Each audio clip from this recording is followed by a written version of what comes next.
Hello बेटा, welcome to M12। आज जैसा कि आप देख रहे हैं, सामने हमने लगा रखा है C common entrance and common university entrance test undergraduate 2023। मतलब बहुत आपने इसके बारे में सुना होगा यूट्यूब पे बहुत, और आपने इसका नोटिफिकेशन भी पढ़ा होगा। ये आपका अंडर ग्रेजुएट के लिए एग्ज़ाम होता है, ठीक है ना। और इसमें क्या है, बेसिकली सभी यूनिवर्सिटीज़, चाहे वो आपके यूनिवर्सिटी है, दिल्ली यूनिवर्सिटी हो, JNU हो, इंस्टीट्यूशन हो, ऑर्गेनाइजेशन हो, ये सभी क्या होता है, इसके बारे में एंट्रेंस होगा आपका, मतलब आपका अंडर ग्रेजुएट एग्जाम होगा आपका, उसके बारे में ये सारा इसमें दिया हुआ है। CVT आपने पढ़ा हुआ होगा बेटा, ठीक है ना, सारा आपने देखा हुआ है इसमें। अब मैं बात करूंगा, आपने बहुत सारी वीडियो देख ली होंगी ऑलरेडी, मैं कुछ और इम्पोर्टेंस बात करूंगा। अगर आप वीडियो पूरा देखें और इसमें आपको पता लगेगा, कुछ अगर आपको लगे कुछ छूट रहा है तो उस पर ध्यान देना है बेटा, ठीक है। क्योंकि जो भी CVT की वीडियो है बहुत इंपॉर्टेंट है, और बहुत ज़्यादा उसमें दिक्कत नहीं होनी चाहिए आपको। और जो मोस्ट जो ये इम्पोर्टेंट उनके लिए होने वाला है जो DU का एग्ज़ाम देने वाले हैं बेटा, दिल्ली यूनिवर्सिटी वालों के लिए मैं थोड़ा सा ज़्यादा इस पर फोकस करूँगा। तो सबसे पहली बात, CUT किसके लिए है? ये अंडर ग्रेजुएट प्रोग्राम है बेटा। 12th क्लास जो भी बच्चा है वो इस एग्ज़ाम को भर सकता है, चाहे उसकी एज कोई भी हो, ठीक है। और ये एग्ज़ाम आपका DU लेवल और सेंट्रल लेवल पे होता है। सेंट्रल लेवल मतलब all over India, across the country, हमारे इंडिया में जितने भी यूनिवर्सिटी है, मोस्टली यूनिवर्सिटी इसके अंदर कवर्ड हैं, ठीक है। ये आपको पता होगा, नहीं पता तो आप ध्यान से सुनिए चीज़ों को, ठीक है। और इसके बारे में चीज़ बता देता हूँ मैं। इसके अंदर पहले 15 यूनिवर्सिटी थी, जब पिछले साल ये आया था 15 यूनिवर्सिटी इसके अंदर ऐड थी, बाद में बढ़ते बढ़ते इसमें 56 से 57 यूनिवर्सिटी ऐड हो गई बेटा, ठीक है। चलो ठीक है, क्या करते हैं, क्या इंपॉर्टेंट चीज़ें हैं वो हम पहले देख लेते हैं, उन पर फोकस करते हैं, फिर छोटी छोटी चीज़ों पे आऊँगा मैं। मेन पहली, ऑनलाइन सबमिशन। ये फॉर्म पहले तो देखिए किसके लिए है, 2023-24 सेशन के लिए है आपका, ठीक है। और जितनी भी देखो सेंट्रल यूनिवर्सिटी है आपकी, वो सारा सारा पेपर कैसा होगा, कंप्यूटर बेस्ड टेस्ट होगा आपका, ठीक है। कुछ वीडियो में 2-4 वीडियो डाल चुका हूँ वीडियो की टेस्ट के लिए रिगार्डिंग आपकी हिस्ट्री की, ठीक है ना, वो आप देख सकते हैं कैसा एग्जाम आने वाला है। और 2023-24 सेशन है आपका, फॉर्म निकल चुकी हैं ऑलरेडी, 9 फरवरी से 12 मार्च लास्ट डेट है, ठीक है। और ये ध्यान रखिए, फीस भरने की डेट आपकी 12 मार्च है। दोनों में डिफरेंस क्या है, यहाँ पर 9 बजे तक फॉर्म भरा जाएगा आपका 12 मार्च को, और आप 11:50 तक अपनी फीस सबमिट कर सकते हैं through credit card, debit card, net banking और UPI, ठीक है। उसके बाद अगर आपको कोई करेक्शन करना है तो बेटा वो अवेलेबल है 15 मार्च से 18 मार्च तक, आप उसको आप अपना करेक्शन कर सकते हैं पार्टिकुलर में। वो भी टाइम आपको दिया हुआ है, रात के 11:50 तक आप ये कर सकते हैं। और उसके बाद जो अनाउंसमेंट ऑफ सिटी और एग्जामिनेशन है वो आपका 30 अप्रैल को हो जाएगा, कि भाई कहाँ कहाँ आपका सेंटर पड़ा है, ठीक है ना, वो आपको सेंट्री सिटी दे दी जाएगी। फिर आपको अपना NTA, मतलब जो आपका नेशनल टेस्ट है, जो आपका एजेंसी है, उस वेबसाइट से आपको अपना एडमिट कार्ड मिल जाएगा 2nd वीक ऑफ मई 2023। ये टेंटेटिव है बेटा, ये आगे पीछे हो सकता है। डेट ऑफ एग्जाम जो होगा बेटा आपका 21 मई से 31 मई तक है। और रिजर्व डेट है, अगर ज़्यादा हो जाता है तो बेटा आगे भी बढ़ सकता है, 8 से 7 जून तक ये हो सकता है, ठीक है। और जो भी डिस्प्ले रिकॉर्डेड रिस्पॉन्सिव आंसर की वो आपकी अनाउंसमेंट लेटर, मतलब टेंटेटिव सब दिया हुआ है। वेबसाइट आपको ये समर्थ वाली ही आपको विजिट करनी है। और लास्ट में जो रिजल्ट आएगा बेटा वो भी वेबसाइट पे रिजल्ट होगा। और मेन इसके अंदर जो चीज़ है वो आपको बताने वाला हूँ मैं अभी, वो आपकी है ईमेल आईडी, ठीक है। आपको ईमेल आईडी पर जो ईमेल आईडी आप जो यहाँ दोगे उसको आपको टाइमली चेक करते रहना है, क्योंकि सारी सारी मेन इन्फॉर्मेशन वो आपकी ईमेल पर ही आने वाली है, ठीक है। ये ध्यान रखना है आपको। उसके बाद अगर मैं बात करूँ आपकी, तो थोड़ा सा मैं और बता देता हूँ आपको। इसी के अंदर जो फीस स्ट्रक्चर है वो आपको सामने, कुछ को पता भी होगा लेकिन कुछ को नहीं पता है, तो बाई चांस तो मैं आपको बता देता हूँ दोबारा से, कि भाई जो फीस है आपकी, वो फीस आपकी दी हुई है 3 सब्जेक्ट्स की, आपको दी हुई है। जनरल की दी हुई है, जो 3 सब्जेक्ट की 750 है बेटा। और OBC नॉन क्रीमिलियर या EWS की बेटा 700 है। SC ST फिजिकल हैंडीकैप जो भी है बेटा फिजिकली, और थर्ड जेंडर जो है 650 है। और सेंटर आउटसाइड इंडिया वो तो बेटा इतना वो नहीं है, मेन तो हमें इनका बात करनी है, ठीक है। 7 सब्जेक्ट के लिए 1500 फीस है। और ये आपको 100 रुपये का डिफरेंस है, ज़्यादा डिफरेंस बेटा इसमें है नहीं, ठीक है। उसके बाद जो इंपॉर्टेंट बात पे आता हूँ, तो मैं इंपॉर्टेंट बात बताता हूँ आपको क्या है उसके अंदर। आपको बता दूं, इम्पोर्टेंट पॉइंट से पहले कुछ चीज़ें आ गई हैं जो बतानी है मुझे आपको। वो क्या है बेटा, पहले 10 से 15 जो मैं आपको बताता हूँ, 10 से 15 यूनिवर्सिटी ने इसमें मतलब अपने आप को रजिस्ट्रेशन किया था, मतलब CUT अकॉर्डिंग वो अपने एडमिशन को फिलअप करेंगी। बाद में बहुत सारी यूनिवर्सिटी इसमें आ गई थी, बहुत सारी यूनिवर्सिटी इसके अंदर अगर मैं बोलूँ तो ऐड होती चली जाएंगी, आप फॉर्म भरते चले जाएंगे, इसमें ऐड ऑन होती चली जाएंगी यूनिवर्सिटी बहुत सारी, ठीक है। और उसके बाद जैसे JNU हुआ आपका, अम्बेडकर हुआ आपका, अम्बेडकर यूनिवर्सिटी है बेटा, अम्बेडकर यूनिवर्सिटी, जामिया मिलिया यूनिवर्सिटी, इसमें जो इंपॉर्टेंट बात बताने वाला हूँ, जामिया मिलिया यूनिवर्सिटी हो गई आपकी, ठीक है, और DU, ठीक है। तो इसमें सारे के सारे कोर्सेज जो बेटा जामिया मिलिया है, JNU, अम्बेडकर, DU, ये चारों जो है यूनिवर्सिटी हैं बेटा, कुछ पेपर कुछ आपके, ठीक है ना, कोर्सेज CUET के अंडर हैं। वो जो 4 यूनिवर्सिटी है बेटा आपकी, ये कुछ कोर्सेज उन्होंने CUET के अंदर दिए हुए हैं, कुछ कोर्सेज ये अपना अलग से पेपर भी कंडक्ट करा रही हैं। कुछ कोर्सेज इनके हैं बेटा जिनको ये अलग से कंडक्ट करा रही हैं, तो ध्यान रखना कि सारे के सारे कोर्सेज इसमें नहीं होंगे। कुछ कोर्सेज अंदर ही अंदर अपना आप जाके पता कर सकते हैं। अगर आपको जामिया मिलिया में जाना है, DU में जाना है बेटा, कुछ कोर्सेज ऐसे हैं जिनको वो अलग से एग्ज़ाम ले रही हैं और उनका वो कंडक्ट करा रही है बेटा, ठीक है। ये इंपॉर्टेंट पॉइंट है, ध्यान रखना, क्योंकि वो जो कुछ ही पेपर कुछ ही कोर्स उन्होंने CUT के लिए दिया है, ठीक है। उसके बाद सब चीज़ें आपकी आपको जो नोटिफिकेशन में दी हुई है मैंने आपको बता दी है। फीस वगैरह 12th पास होना चाहिए। जो एलिजिबिलिटी क्या है आपकी, 12th पास बेटा, ठीक है ना। एज 9 बार है और एग्ज़ाम डेट अभी कंफर्म नहीं है, वो टेंटेटिव है, जो भी दिया है एग्ज़ाम डेट आपको, ठीक है, वो टेंटेटिव है, कंफर्म हो सकता है आगे भी हो जाए बेटा, ठीक है। हाँ, अब आ जाओ, मैं जो मेन इंपॉर्टेंट बात पे आ रहा था वो देख लेते हैं एक बार हम। तो वो क्या है बेटा, पहली बात ये है कि उन्होंने 3 सब्जेक्ट का कुछ बोला हुआ है, 3 सब्जेक्ट के आपके 750 रुपीज़ हैं, ठीक है। ये आपको फीस दी हुई है कम से कम जनरल की, ठीक है। तो ये एक चीज़ आपको ध्यान रखनी है कि भाई जो DU है, DU के लिए आपको 4 सब्जेक्ट कंपलसरी है, ये ध्यान रखना। लास्ट ईयर जो हुआ था उसमें DU ने 4 सब्जेक्ट आपके कंपलसरी मांगे थे। तो अगर आपको DU में लेना है एडमिशन, ठीक है, DU में लेना है तो कम से कम 4 सब्जेक्ट भरना, इसका मतलब आपको 7 सब्जेक्ट भरने हैं DU में लेना अगर आपको एडमिशन। क्योंकि जो टेस्ट होगा, जो भी टेस्ट होगा वो बेस्ट फोर को लेगा बेटा वो, ठीक है। जो बेस्ट 4 होंगे आपके सब्जेक्ट्स उनको लिया जाएगा, ठीक है। बेस्ट 4 के लिए ही जो बंदा जिसने बेस्ट 4 दिया होगा एग्ज़ाम बेटा वो ही एलिजिबल होगा, वरना कोई उसके अलावा 3 वाला एलिजिबल नहीं है, ये मान के चलिए आप, ठीक है। तो ये आप मान लीजिए बात कि ठीक है, अगर आपने 3 सब्जेक्ट भर लिए बेटा तो ये हो सकता है कि आप बाकी यूनिवर्सिटी के लिए एलिजिबल हो जाओ, लेकिन DU के लिए वो आपके 4 सब्जेक्ट ही मांगने वाला है, ठीक है। अगर जिसने फॉर्म नहीं भरा है बेटा तो वो 4 सब्जेक्ट भरे, मतलब 7 सब्जेक्ट वाला फॉर्म फिलअप कर दे, ठीक है।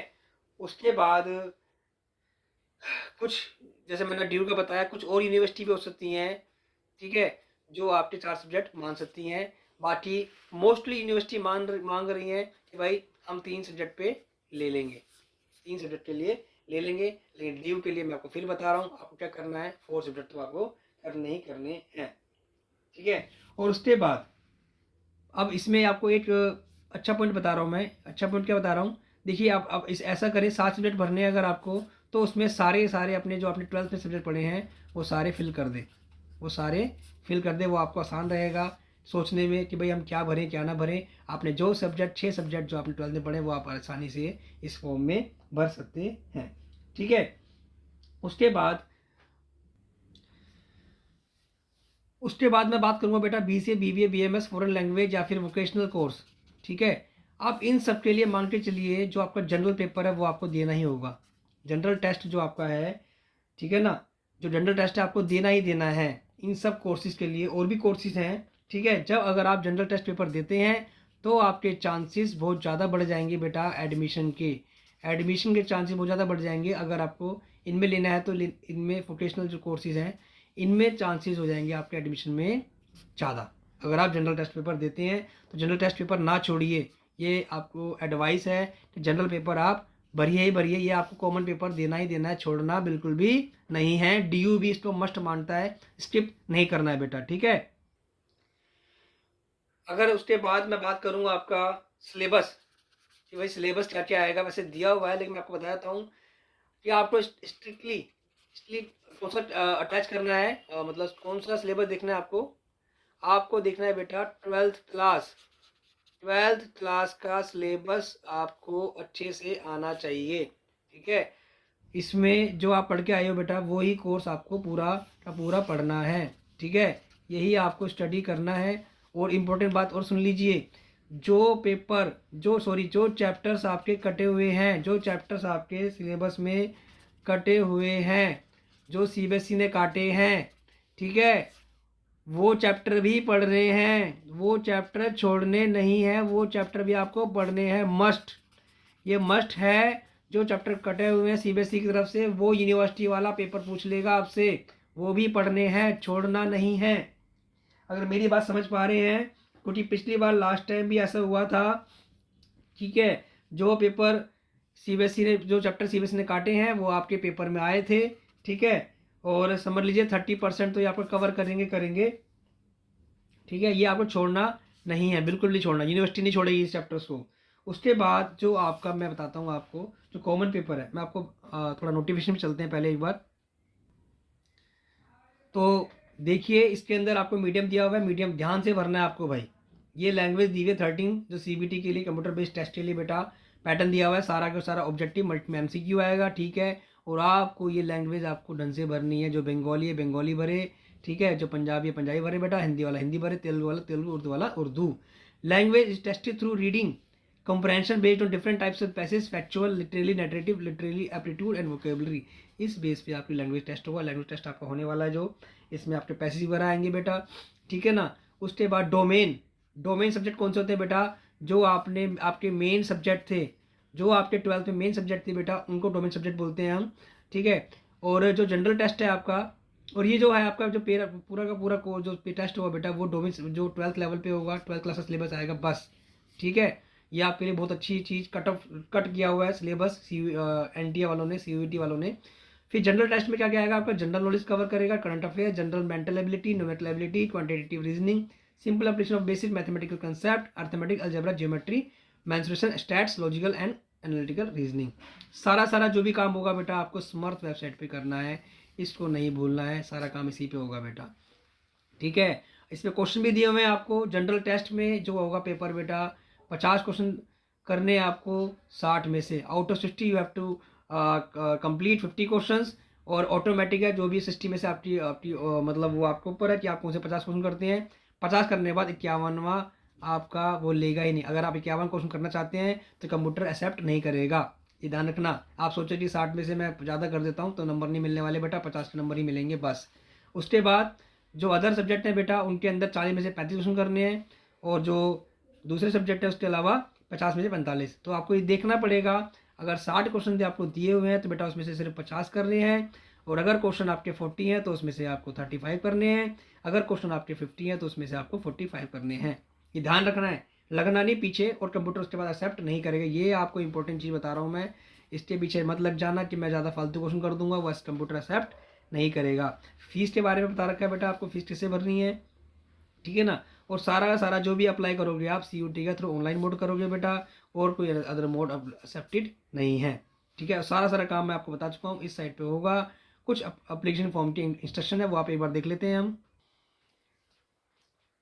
और भाई सबसे ज़्यादा इंपॉर्टेंट चीज़ वो पहले से बोल रहा है, सीयूईटी क्या बोल रहा है आपको कि भाई candidates are advise to read the prospectus displayed on the website of universities where admission is sought to be clear about the course offered by them. भाई आपको पहले से ही जो कोर्स आप भरना चाहते हैं यूनिवर्सिटी साइट पे जाके पहले चेक कर लें, ठीक है, कि सीट अवेलेबल है, एलिजिबिलिटी आप हो या नहीं हो, पास एग्जाम जो भी आपने किया हुआ है नहीं किया है, क्या मांगा है उन्होंने उस एग्जाम के लिए, मिनिमम मार्क्स इतने मांगे हैं बिफोर अप्लाइंग सीयूईटी। बाद में सीयूटी की जिम्मेदारी नहीं है बेटा फिर वो, ठीक है। आपको पहले ही आपको जो भी एडमिशन है, रिजर्वेशन है, वो आपको देखना पड़ेगा, खुद ही देखना पड़ेगा कि भाई हम उसके अंदर एलिजिबल सब्जेक्ट के कोर्स के अंदर है या नहीं है। तो जी उसके बाद एनटीए कुछ भी एंटरटेन नहीं करेगा करेक्शन को लेके, आप ईमेल करते रहिए, ठीक है ना बाइंड लेगा वो।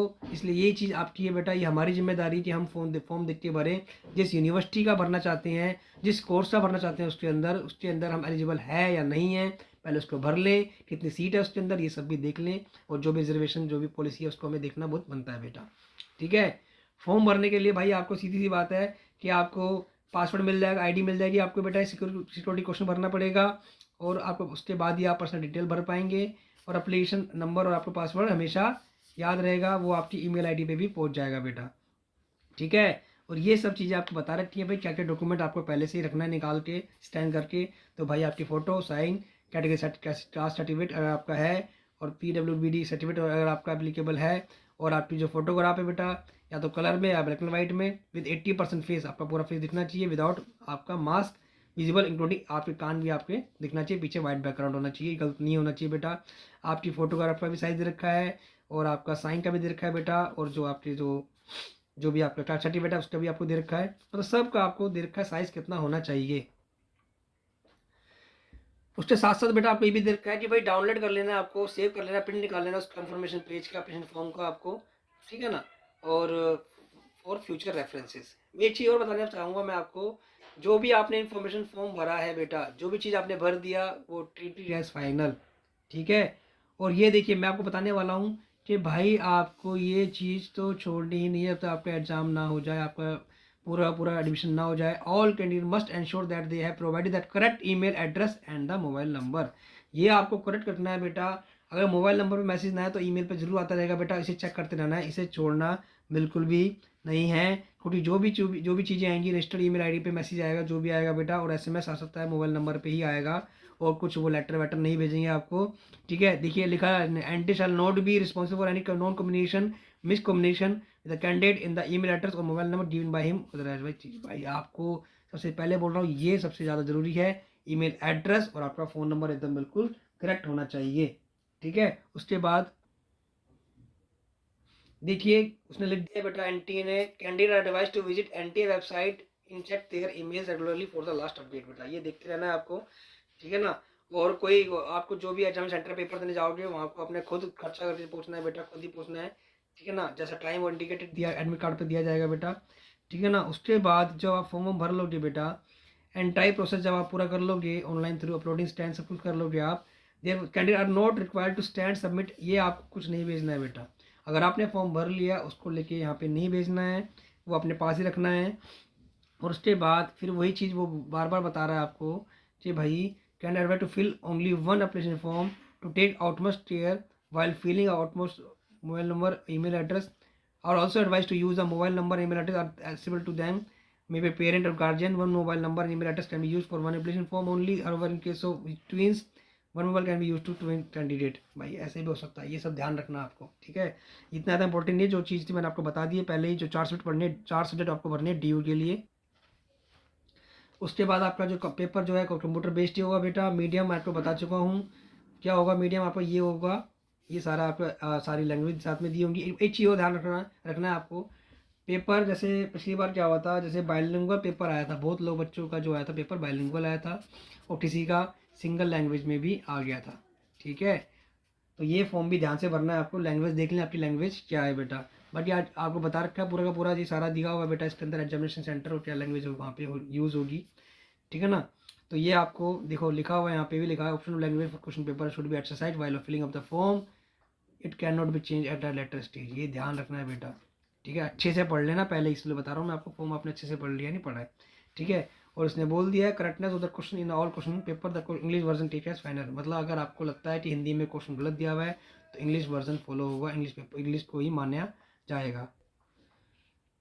दूसरा बेटा मैंने बता दिया एलिजिबिलिटी, नो एज लिमिट है, और 12वीं एग्जामिनेशन अपीयरिंग होना चाहिए, तो अपीयरिंग लिख देगा बेटा वो बच्चा, और पास है तो पास कर देगा। बाकी ये आपको दिया हुआ है क्वालिफिकेशन एग्जाम जो आपकी होनी चाहिए 12th, जो आपको होना चाहिए 12th में पास बेटा, ठीक है ना। ये सब चीज़ें होनी चाहिए आपकी क्लियर।